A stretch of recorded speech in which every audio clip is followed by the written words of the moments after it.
Hello, and welcome to Misquoted on Movies. This is my spoiler-free video on why you need to see The Invisible Man. Before I get into my thoughts, I wanted to give you a little background. It's alive! Originally, The Invisible Man was planned to be part of Universal Studios' dark universe of monsters. This would be the bringing together of Universal's classic monster characters. Dracula and his wife. Some well-known like Dracula, Frankenstein and the Wolfman, and some, not so much. There he is! Announced back in 2014, it was actually Dracula Untold that was originally slated to be the first movie in the Dark Universe series. The only problem was that when the studio decided this, the movie was practically already finished. Reshoots were ordered to change the end of the movie. Time is always too short for those who need it. This would set up a sequel and kick off all the other franchises. However, after the movie performed really badly, the studio shifted focus and downplayed Dracula Untold's importance in the Dark Universe at all. There's a way back, you fool. It was the Mummy reboot back in 2017, which was to kick off the shared universe officially. Unfortunately, despite its impressive cast, the movie bombed. Yes. Universal finally came to their senses and pulled any further Dark Universe projects, the next of which was due to be The Bride of Frankenstein. The idea that something as deep as intricate as a shared universe of movies can be rushed and barged into is just crazy. And as Disney has proved, in my opinion at least, no franchise has the Midas touch. Even the Star Wars universe has been tainted by poor handling, a lack of vision, and a lack of ambition. So alright, I gave you a very clickbaity thumbnail, but stick around. I'm going to tell you why you need to see this film and why Universal might just be onto something.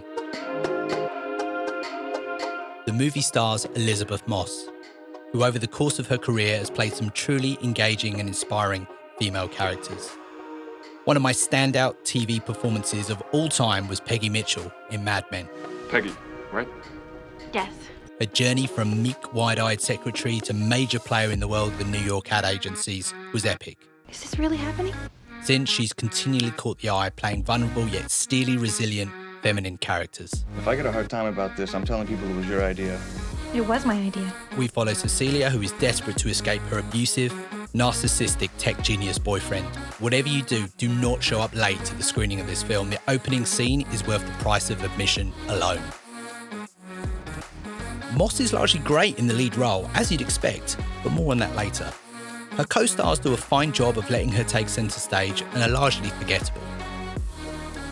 Now, I've seen a few people describe this as a horror movie, and I guess they're kind of right. Yes, there are some jump scares, as you'd expect, but I found most of them lent heavily on music and sudden sound effects that hit home. I really dislike this kind of jump scare. It's cheap. The score and audio in general is really quite obnoxious at times. I did, however, love how we're sometimes shown these wider camera angles.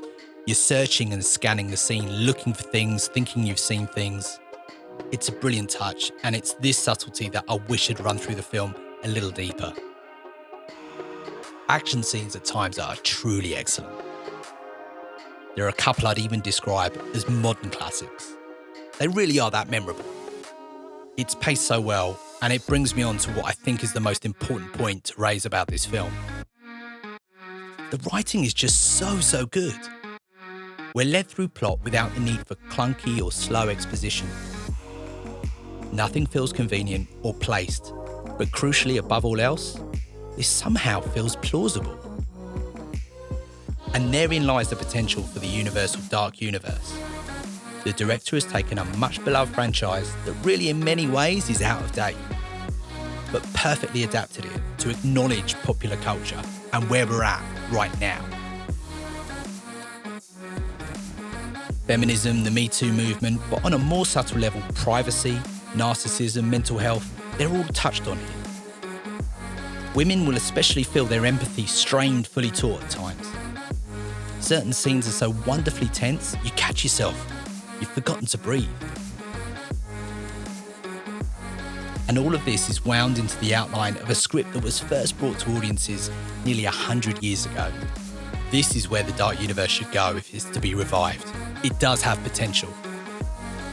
I have zero interest in the Mummy, the Wolfman, and Count Dracula teaming up and cracking jokes to each other. They're sitting on classic movies that can be adapted to reflect the modern era without having to be a CGI fest.